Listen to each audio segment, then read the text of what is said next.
ओम गणेश हर हर महादेव कर्मकांड में आनंद पाठक में एक बार फिर से आप सभी का सहृदय स्वागत है।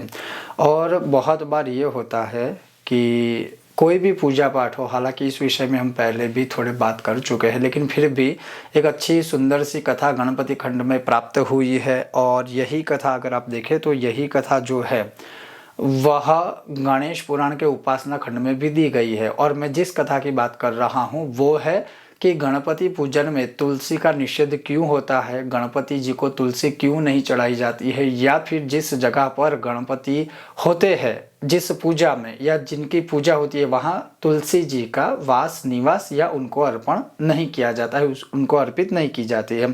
क्यों नहीं की जाती है वह कथा है। लेकिन फिर भी बहुत बार ये होता है कि कोई भी पूजा हो, कोई भी भगवान हो, किसी भी भगवान का भोग हो, उसमें जाने या अनजाने में बहुत लोग तुलसी पत्र डालते हैं कि भगवान को भोग लगाते हैं। तो यह कंपलसरी है, ऐसा नहीं है। इस विषय पे भी पहले भी बात की है, पुनः भी बात करेंगे। लेकिन मूल रूप से आज ये जो बहुत ही सुंदर, बहुत ही अद्भुत जो कथा है जो गणपति खंड में भी दी गई है, वह आज मैं आपको श्रवण कराऊंगा कि गणपति को तुलसी पत्र क्यों अर्पित नहीं किया जाता है, कौन सा श्राप है जो गणेश जी ने तुलसी मैया को दिया था और कौन सा श्राप है जो तुलसी जी ने भगवान गणेश को दिया था। अगर आपको यह कथा पसंद आए, विषय वीडियो पसंद आए तो लाइक कीजिएगा, शेयर कीजिएगा, चैनल पर नए हो तो सब्सक्राइब करना मत भूलिएगा। तो चलिए शुरू करते हैं।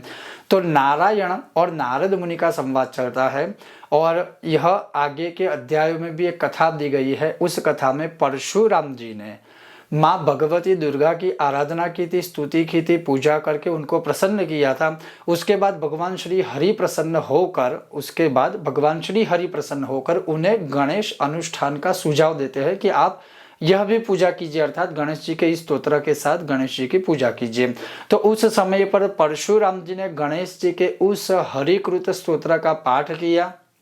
उसी स्तोत्रों के माध्यम से, उन्हीं गणपति के नामों के माध्यम से भगवान गणपति को नाना विध प्रकार के सुगंधित पुष्प अर्पण किए। भगवान को फल फूल भोग नैवेद्य आदि है वो सर्वस्व अर्पण किया। लेकिन फिर नारद जी ने पूछा कि परशुराम ने तो गणेश जी की बहुत ही सुंदर आराधना की है, विविध प्रकार की जो भी सारी चीजें है वो भी अर्पण की, लेकिन तुलसी तो सभी पत्र पुष्पों की मैया है, अर्थात तुलसी पत्र सबसे ऊपर श्रेष्ठ माना गया है। तो तुलसी पत्ता जो है वह परशुराम ने क्यों अर्पण नहीं किया था, हे प्रभु आप मुझे वह श्रवण करवाइए। तब नारायण बोले कि ब्रह्मकल्प के अंदर एक ऐसी घटना घटित हो गई थी जो परम गुह्य है, मनोहारिणी है। एक समय की बात है कि जब नव यौवन संपन्ना तुलसी देवी नारायण परायण होकर तपस्या से निमित्त से तीर्थों में भ्रमण करती हुई गंगा तट पर जा पहुंची। वहां उन्होंने भगवान गणेश को तपश्चर्या करते हुए देखा, जिनकी नई ही युवा अवस्था थी, अर्थात भगवान गणेश की नई युवा अवस्था थी, जो अत्यंत सुंदर शुद्ध और पीतांबर धारण किए हुए थे, जिनके सारे शरीर में चंदन की खौर लगी थी, जो रत्नों से आभूषणों से विभूषित थे, सुंदरता जिनके मन का अपहरण नहीं कर सकती, जो कामना रहित जितेंद्रियों में सर्वश्रेष्ठ और योगिंद्रों के गुरु है, तथा मंद मंद हास्य मुस्कुराते हुए जन्म मृत्यु और बुढ़ापा का नाश करने वाले श्री कृष्ण के चरण कमलों का ध्यान कर रहे थे। अर्थात उस समय भगवान गणेश जी भगवान कृष्ण की आराधना और अनुष्ठान कर रहे थे। उन्हें देखते ही तुलसी का मन गणेश जी की ओर आकर्षित हो गया। तब तुलसी उन्हें लंबोदर और गजमुख होने का कारण पूछकर उनका उपहास करने लगी। ध्यान भंग होने पर गणेश जी ने पूछा, हे वत्से तुम कौन हो, किसकी कन्या हो, यहाँ तुम्हारे आने का क्या कारण है। माता यह मुझे बतलाओ, क्योंकि शुभ तपस्वियों के तप का भंग करना यह बहुत ही बड़ा अपराध है, बहुत ही बड़ा पाप है, बहुत ही बड़ा दोष है और यह अमंगलकारी शास्त्रों में माना गया है। शुभे श्री कृष्ण फिर भी तेरा कल्याण करे, तूने भले ही मेरा इस तपश्चर्या का भंग किया है, मेरे इस तपोबल का भंग करने का प्रयत्न किया है, फिर भी मैं तुझे कुछ भी तेरा बुरा ना हो ऐसी कामना करके भगवान श्री कृष्ण को प्रार्थना करता हूँ कि भगवान कृष्ण तेरा कल्याण करे, क्योंकि मैं उनका अनुष्ठान कर रहा था। तुम्हारे लिए कुछ भी अमंगल ना हो, तुम्हारे लिए कुछ भी अमंगल ना हो, अकल्याणी ना हो। इस पर तुलसी ने कहा कि मैं धर्मात्मज नवयुवती कन्या हूँ और तपस्या में संलग्न हूँ। मेरी यह तपस्या पति प्राप्ति के लिए है, अतः आप मेरे स्वामी हो जाइए। तुलसी की बात सुनकर अगाध बुद्धि संपन्न गणेश श्री हरि का स्मरण करते हुए विदुषी तुलसी से मधुर वाणी में बोलने लगे, हे माता, विवाह करना बड़ा भयंकर होता है, अतः इस विषय में मेरी बिल्कुल इच्छा नहीं है, क्योंकि विवाह दुख का एक कारण होता है, उससे सुख कभी नहीं मिलता। यह हरि भक्ति का व्यवधान, तपस्या के नाश का कारण, मोक्ष द्वार का किवाड़, भवबंधन की रस्सी, गर्भवास कारक, सदा तत्वज्ञान का छेदक और संशयों का उद्गम स्थान है। अर्थात हे माता, मुझे कभी विवाह करना ही नहीं है, क्योंकि मुझे सिर्फ भगवत भक्ति में लिप्त रहना है। मेरी ओर से मन लौटा लो और किसी अन्य पति की तलाश करो, अर्थात मैं आपसे विवाह नहीं कर सकता हूँ, आप किसी अन्य को ढूंढो। गणेश के ऐसे वचन सुनकर तुलसी को अभिमान आ गया, क्रोध आ गया, और फिर वो बोली कि तुम्हारा विवाह अवश्य ही होगा, तुम्हें मैं यह शाप देती हूँ। यह सुनकर शिव तनय श्रेष्ठ गणेश जी भी बोले कि देवी, तुम निसंदेह असुर द्वारा ग्रस्त हो जाओगी, तत्पश्चात महापुरुषों के शाप से तुम वृक्ष हो जाओगी। नारद महातपस्वी गणेश इतना कहकर चुप हो गए। उस शाप को सुनकर तुलसी ने फिर उस सूर्यश्रेष्ठ गणेश जी की स्तुति की। तब प्रसन्न होकर फिर गणेश जी ने कहा, अर्थात उसके पश्चात गणेश जी ने क्या कहा वह सुनिए कि तुम पुष्पों की सारभूता होगी, कलांश से स्वयं नारायण की प्रिया भी बनोगी। महाभागे, ये तो सभी देवता तुमसे प्रेम करेंगे, परंतु श्री कृष्ण के लिए तुम विशेष रूप से प्रिय बनोगी, क्योंकि मैं कृष्ण का ही अनुष्ठान कर रहा था।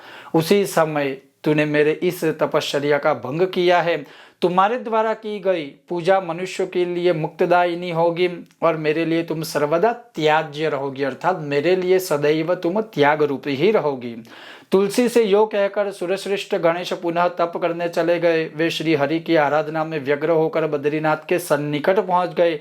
इधर तुलसी देवी दुखित होकर हृदय से पुष्कर में जा पहुंची और वहां निराहार रहकर दीर्घकालिक तपस्या में संलग्न हो गई। हे नारद मुनि, तत्पश्चात मुनिवर के तथा गणेश के शाप से ही भगवान की लीलाओं के अनुसार चिरकाल तक शंखचूड़ की प्रिय पत्नी बनी गई। मुने, तदनंतर असुरराज शंखचूड़ शंकर जी के त्रिशूल से मनुष्य को या मृत्यु तत्व को प्राप्त हो गया।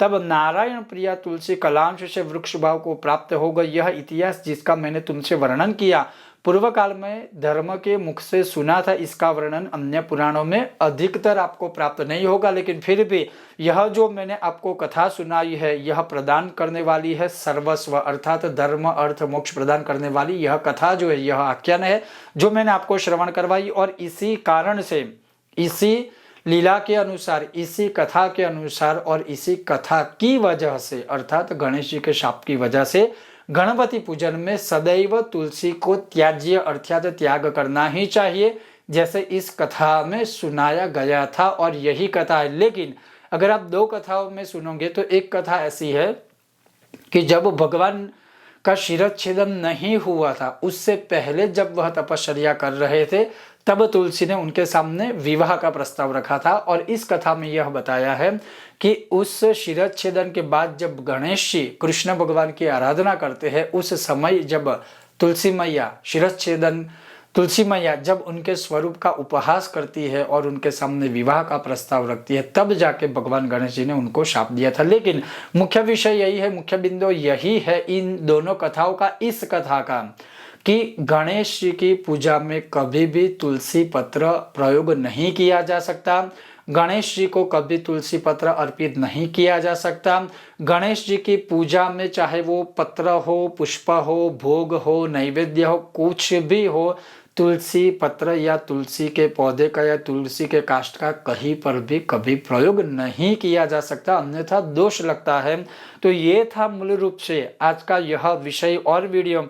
आगे भगवान ने यह भी कहा है कि जो कोई भी मनुष्य इस कथा को श्रवण करता है, समझता है, आचरण करता है, अगर वह संतानहीन है तो गणेश जी की कृपा से संतान प्राप्त होता है, बुद्धिहीन है तो उसे बुद्धि प्राप्त होती है, पुत्रवानहीन है या पुत्र रहित है तो उसे पुत्र प्राप्त होता है, विद्वान श्रेष्ठ बनता है, जितेंद्रियों में सर्व इंद्रियों पर विजय प्रदान करने वाला होता है, शत्रुओं को पराजित करने वाला होता है। अर्थात संक्षिप्त में अगर कहे तो भगवान गणेश जी की कृपा से वह सर्वस्व प्राप्त करता है। जो कोई मनुष्य इस कथा को श्रवण करता है, इस कथा को समझता है और गणेश जी की पूजा में इसी नियम का आचरण करता है। ये थी एक अन्य विषय की कथा, अर्थात एक और कथा जो गणेश उपासना खंड में भी है और जो गणपति खंड में भी है, ब्रह्म वैवर्त पुराण के, कि गणेश जी को तुलसी क्यों नहीं चढ़ाई जाती है। तो ये था महत्वपूर्ण विषय और वीडियो। क्या आपको इस कथा के विषय में ज्ञात था या फिर क्या आप भी यह नियम आचरण करते हो, और साथ में क्या आपको यह विषय वीडियो पसंद आया, और अगर आया हो तो लाइक कीजिएगा, शेयर कीजिएगा। चैनल पर नए हो तो सब्सक्राइब करके घंटे का चिन्ह अवश्य दबाइएगा। बहुत जल्द मिलते हैं नए विषय और वीडियो के साथ। तब तक देखते रहिए कर्मकांड बाय आनंद पाठक मेरे साथ। ओम गणेश हर हर महादेव।